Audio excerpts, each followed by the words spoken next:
रंगे public उच्च माध्यमिक विद्यालय की ऑनलाइन कक्षाओं में आपका स्वागत है।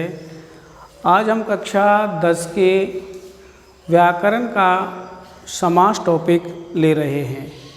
तो बच्चों देखिए, समास क्या होता है। पहले आता है समास। समास का शाब्दिक अर्थ क्या होता है। समास का शाब्दिक अर्थ होता है समधन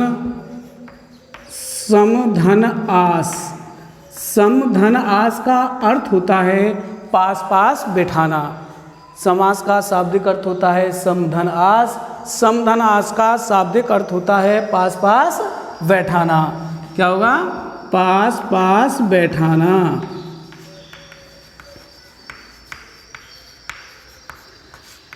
अब इसके बाद आता है कि समास की परिभाषा क्या होती है।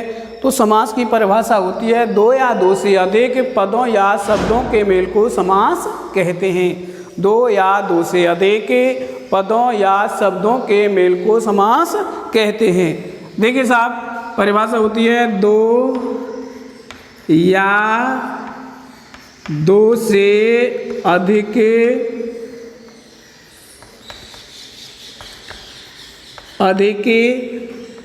पदों या शब्दों के मेल को, दो या दो से अधिक पदों या शब्दों के मेल को समास कहते हैं। ये सब समास की परिभाषा है।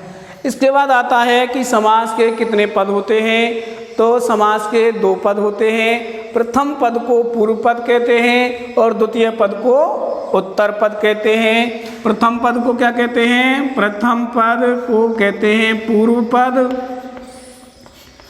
और द्वितीय पद को कहते हैं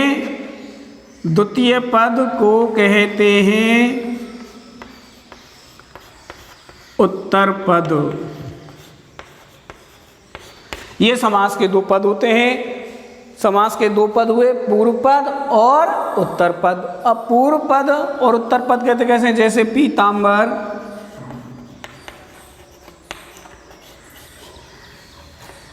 दाल रोटी।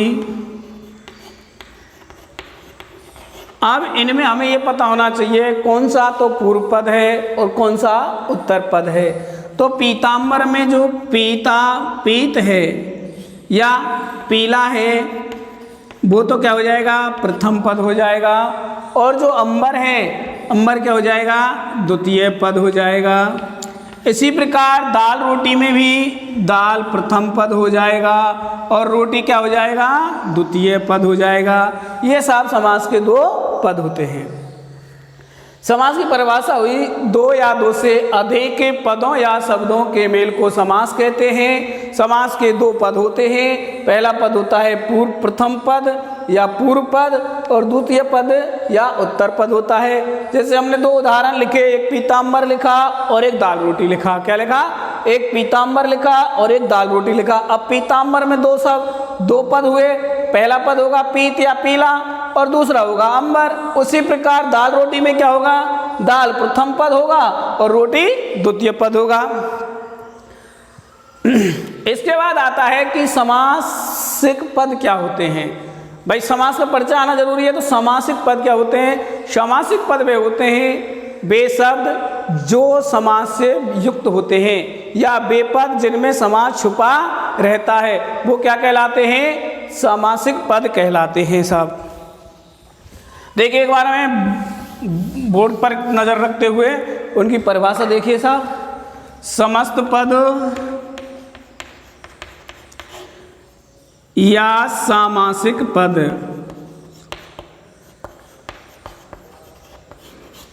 समस्त पद या सामासिक पद किसे कहते हैं? समास युक्त पद को ही, किसको?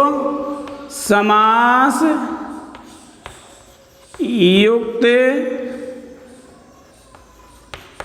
पद को ही समासिक या समस्त पद कहते हैं। समस्त पद कहते हैं। आई बात समझे साहब? समस्त पद या सामासिक पद किसे कहते हैं? समास युक्त पद को ही समासिक या समास्त पद कहते हैं। उसके बाद आता है साहब समस्त पद का। क्या करते हैं समास में? समस्त पद का हम समास में विग्रह करते हैं और उस विग्रह की भी परिभाषा लिखेंगे तो क्या लिखेंगे? समास विग्रह।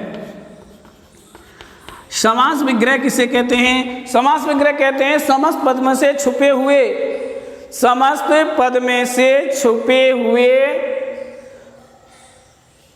समास को निकालने की प्रक्रिया क्या कहलाती है? समास विग्रह कहलाती है। समस्त पद में से या सामासिक पद में से समास को निकालने की प्रक्रिया समास विग्रह कहलाती है। समस्त पद या सामासिक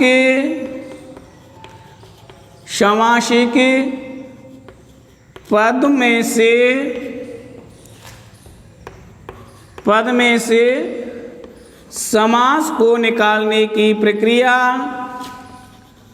समास को निकालने की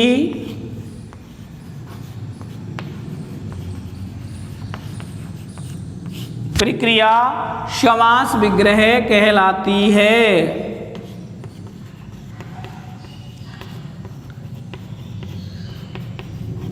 आई बात सब समझ में? देखिए ये 4 परिभाषा हुई, 2 या 3 परिभाषा हुई। 2 या 2 से अधिक पदों या शब्दों के मेल को समास कहते हैं। समस्त या सामासिक पद किसे कहते हैं? आपको मैंने बताया कि समास के 2 पद होते हैं, एक उत्तर पद होता है और एक पूर्व पद होता है। अब पूर्व पद में क्या? पूर्व पद उत्तर पद हो गए। अब इस पहले पद को पूर्व पद कहते हैं और द्वितीय पद को उत्तर पद कहते हैं। अब समास से समस्त या सामासिक पद किसे कहते हैं? समास युक्त पदों को ही सामासिक या समस्त पद कहते हैं। इसके बाद आता है समास विग्रह आता है। समस्त या सामासिक पद में से समास को निकालने की प्रक्रिया क्या कहलाती है? समास विग्रह कहलाती है। अब इसके बाद आता है कि समास के भेद कितने होते हैं? समास के भेद पढ़ेंगे उसके बाद। तो समास के कितने भेद होते हैं? समास के 6 भेद होते हैं। देखिए संस्कृत में समास के भेद होते हैं 4 और हिंदी में समास के कितने भेद होते हैं? 6 समास के भेद।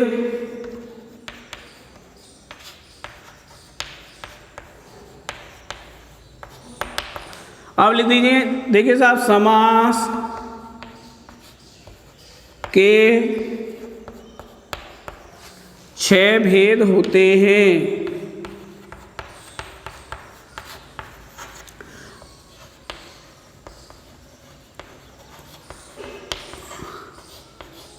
अव्ययीभाव समास, नंबर 2 तत्पुरुष समास,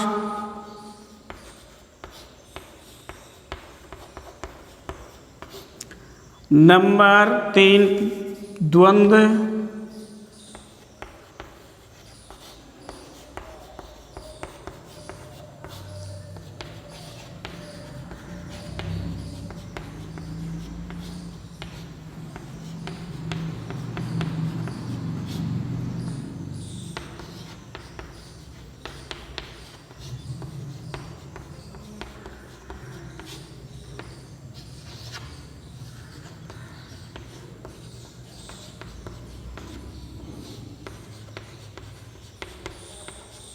ये सात समास के 6 भेद होते हैं।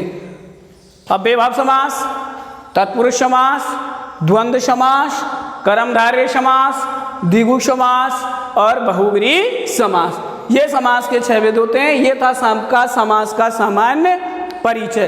देखिए पहले आया था कि समास का शाब्दिक क्या अर्थ होता है? समधन, आस पास पास बिठाना। उसके बाद समास की परिभाषा 2 या 2 से अधिक पदों या शब्दों के मेल को समास कहते हैं। उसके बाद समास में कितने पद होते हैं? समास में 2 पद होते हैं, एक पूर्व पद होता है और एक उत्तर पद होता है। फिर आता है सामासिक पद क्या होता है? तो सामासिक पद की हमने बताया कि जिस पद में समास युक्त पद को ही क्या कहते हैं? समास पद या सामासिक पद कहते हैं। उसके बाद समास विग्रह बताया। समास विग्रह समस्त पद या सामासिक पद में से समास को निकालने की प्रक्रिया समास विग्रह कहलाती है। उसके बाद समास के भेद, समास के 6 भेद होते हैं। पहला होता है अव्ययीभाव समास, तत्पुरुष समास, द्वंद्व समास, कर्मधारय समास, द्विगु समास और बहुब्रीहि समास। ये समास का सामान्य परिचय था।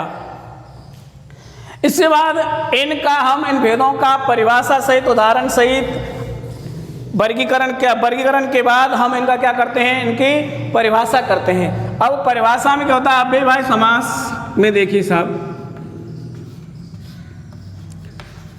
अव्ययभाव समास क्या होता है। अव्ययभाव समास होता है जिस समास का पहला पद अव्यय होता है और पहला पद ही प्रधान होता है और समस्त पद मिलकर के अव्यय का सा कार्य करता है। समास अव्ययभाव समास क्या होगा, जिस समास का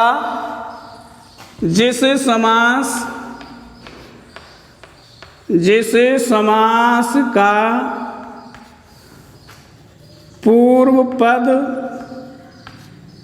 या पहला पद, जिस समास का पूर्व पद या पहला पद प्रधान होता है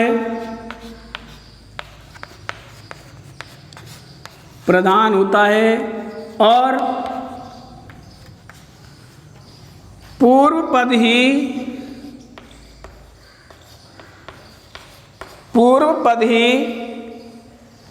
जिस समास का पूर्व पद प्रधान होता है और पूर्व पद ही अव्यय होता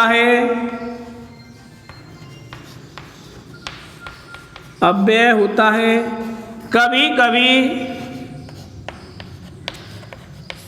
समस्त पद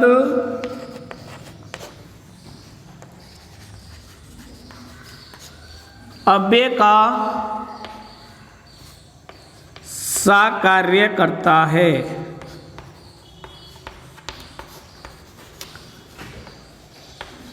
उसे अव्ययभाव समास कहते हैं।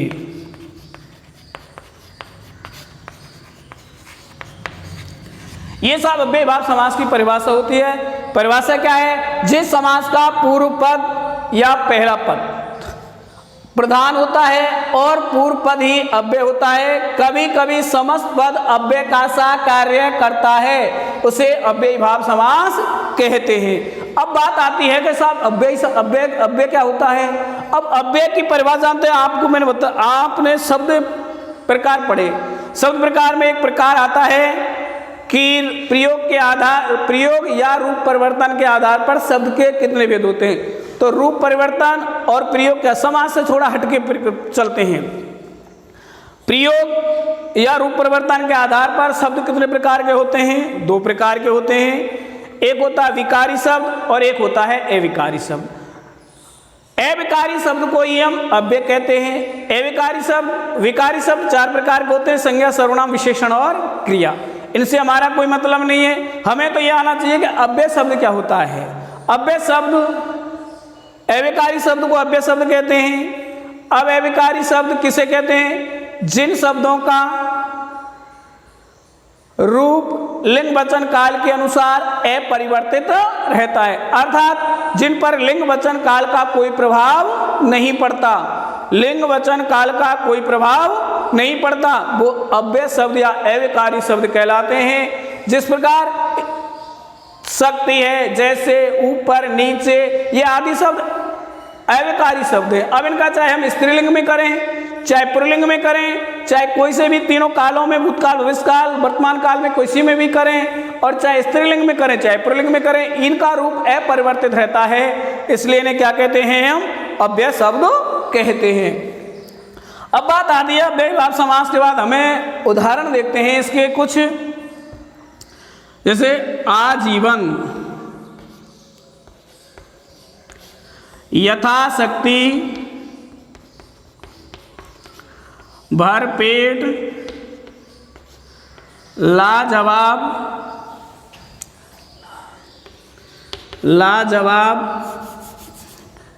को छोड़ दें, निडर और क्षण क्षण, वर्षों वर्ष, ये इसके उदाहरण हैं सब, वर्षों वर्ष। अब देखिए, जो आजीवन रहेगा जब तक जीवन है, या संपूर्ण जीवन, संपूर्ण जीवन, या जब तक जीवन है, या जीवन भर। ठीक साहब, इसका विग्रह हुआ। यथाशक्ति का विग्रह होगा शक्ति के अनुसार, शक्ति के अनुसार, पेट भरकर, डर से रहित,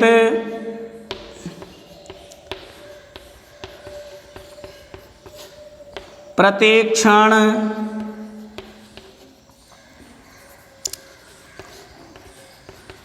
और वर्षों का अर्थ हो जाएगा वर्ष, वर्ष, या प्रत्येक वर्ष। ये आपका अव्ययभाव समास हुआ। अव्ययभावी समास क्या होता है? जिस समास का पूर्व पद प्रधान होता है और पूर्व पद ही अव्यय होता है। कभी कभी समस्त पद अव्यय का सा कार्य करता है, उसे अव्ययभाव समास कहते हैं। जैसे आजीवन, संपूर्ण जीवन, जब तक जीवन है, जीवन भर। यथाशक्ति का होगा शक्ति के अनुसार, भरपेट का होगा पेट भरकर, निडर का होगा डर से रहित, क्षण क्षण होगा प्रत्येक क्षण, और वर्ष वर्ष का होगा प्रत्येक वर्ष।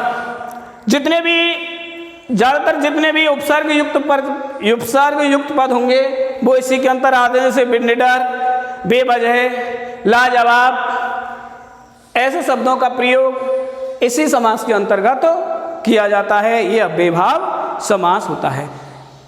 इसके बाद आता है साहब तत्पुरुष समास। अब देखिए, तत्पुरुष समास के अंतर्गत क्या होता है? तत्पुरुष समास के अंतर्गत जिस समास का पहला पद प्रधान होता है, जिस समास का पहला पद प्रधान होता है, उत्तर पद प्रधान होता है। जिस समास का उत्तर पद प्रधान होता है और कर्ता कारक और संबोधन कारक को छोड़ करके सभी कारकों का क्या कर दिया जाता है, उसमें लोप हो जाता है, उसे क्या कहते हैं? तत्पुरुष समास कहते हैं। देखिए, समास में समास दो पद होते हैं, एक पूर्व पद और एक उत्तर पद। किसी में पूर्व पद प्रधान होता है, किसी में उत्तर पद प्रधान होता है। तो तत्पुरुष समास के अंतर्गत क्या होता है? तत्पुरुष समास के अंतर्गत तत्पुरुष समास की परिभाषा है जिस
ये सब तत्पुरुष समास की परिभाषा है। तत्पुरुष समास की परिभाषा क्या? जिस समास का उत्तर पद को द्वितीय पद कहते हैं, प्रधान होता है, कर्ता कारक और संबोधन कारक को छोड़ करके सभी कारकों का लोप हो जाता है, वो क्या कहलाता है? तत्पुरुष समास कहलाता है। तत्पुरुष समास की परिभाषा क्या हुई? जिस समास का उत्तर पद प्रधान होता है और कर्ता कारक और संबोधन कारक को छोड़ करके सभी कारकों का लोप हो जाता है, उसे तत्पुरुष समास कहते हैं। अब तत्पुरुष समास में क्या होता है? तत्पुरुष समास के अंतर्गत हमें कारकों की आवश्यकता पड़ती है, क्योंकि हम जब तत्पुरुष समास के विग्रह करते हैं तत्पुरुष समास के विग्रह करते समय हमें कारकों का आना आवश्यक है, क्योंकि जब तक हम कारक नहीं आएंगे तब तक हम तत्पुरुष समास को निकाल नहीं पाएंगे। अब हमें कारकों जैसे इसका विग्रह करेंगे तो हमें पता चलेगा कि कारकों की कहाँ आवश्यकता पड़ती है। जैसे देखिए साहब, कारकों की आवश्यकता पड़ती है, समस्त पद लिखिए एक साइड में और एक तरफ समास विग्रह लिखेंगे साहब। ठीक साहब। अब कर्ता कारक और कर्ता कारक को छोड़ देंगे, क्योंकि कर्ता कारक और संबोधन कारक को हम छोड़ रहे हैं। इसके बाद कर्ता के बाद कौन सा कारक आएगा? कर्म कारक आएगा, और कर्म कारक में आएगा तो क्या लिखेंगे? जेव कतरा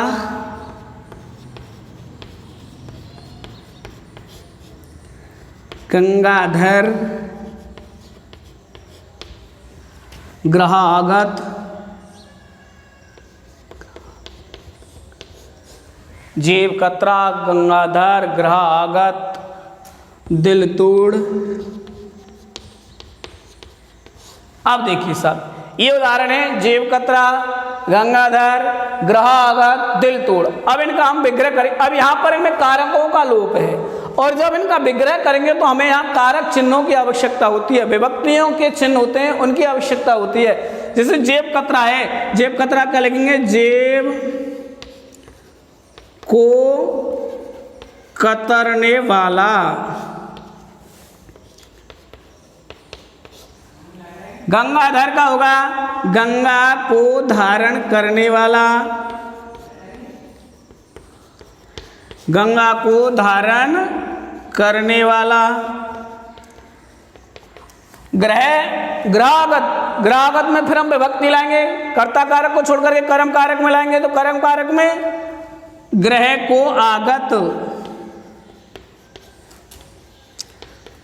ग्रह को आगत। दिल तोड़, दिल को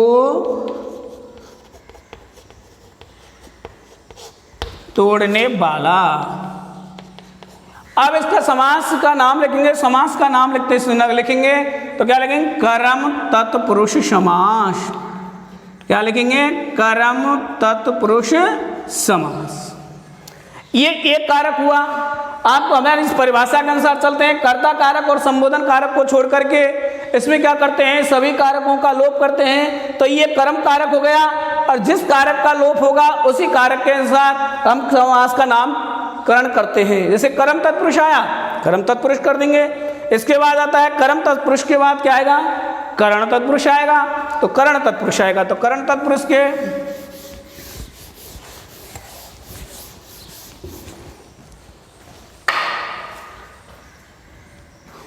तुलसीकृत,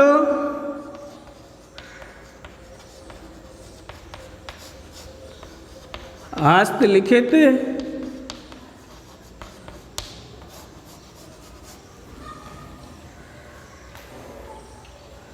रस भरी। अब देखिए साहब, तुलसीकृत, तुलसी के द्वारा कृत,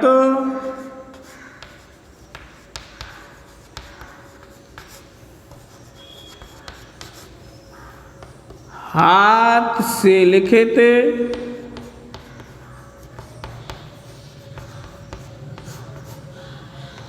रस से भरी, और रेखांकित हो जाएगा। रेखा के द्वारा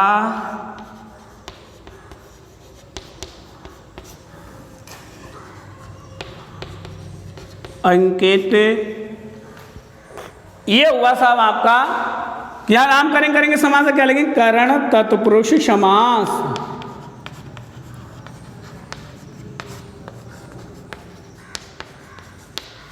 आई बात समझ में साहब? ये करण तत्पुरुष समास है, क्योंकि इसमें करण के द्वारा से के द्वारा हो रहा है का लोप हो रहा है। अगर इसका लोप होगा तो करण तत्पुरुष समास होता है। अगला देखिए साहब,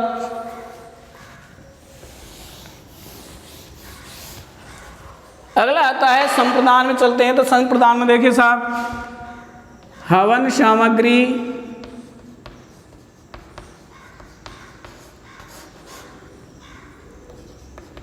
पाठशाला, देवालय,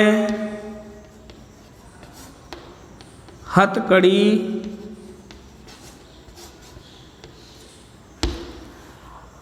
हवन सामग्री के लिए आता है हवन सामग्री, हवन के लिए सामग्री, हवन के लिए सामग्री,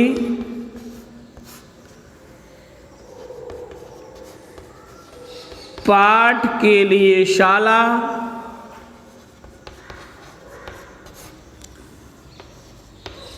देवों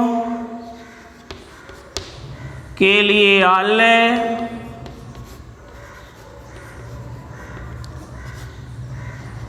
हाथ के लिए कड़ी,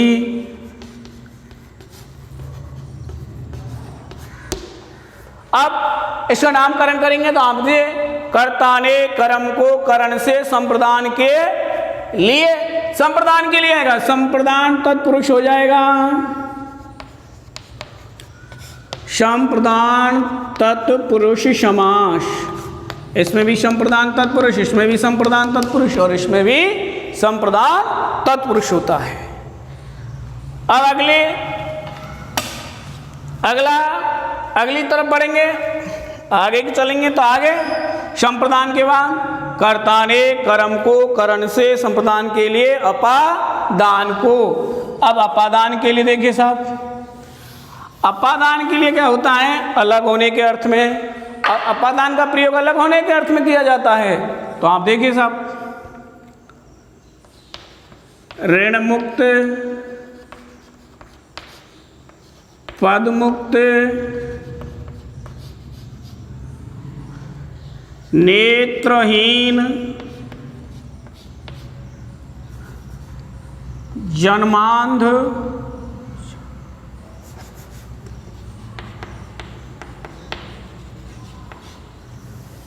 देखिएगा ऋण से मुक्त,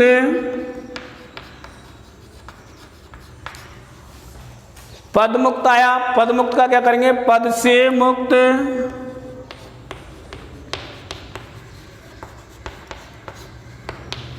नेत्रों से हीन, जन्मांध होगा जन्म से अंधा।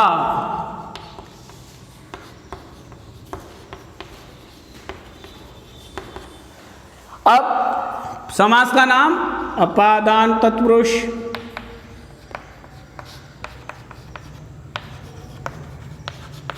इसमें भी अपादान, इसमें भी अपादान, इसमें भी अपादान, क्योंकि जब हम किसी चीज से जन्म से अलग हो गए तो ये अपादान तत्पुरुष हो गया। उसके बाद आएगा आपका संबंध तत्पुरुष। संबंध तत्पुरुष का उसी प्रकार चलते हैं कारकों में। संबंध तत्पुरुष की अगले क्लास में बात करेंगे।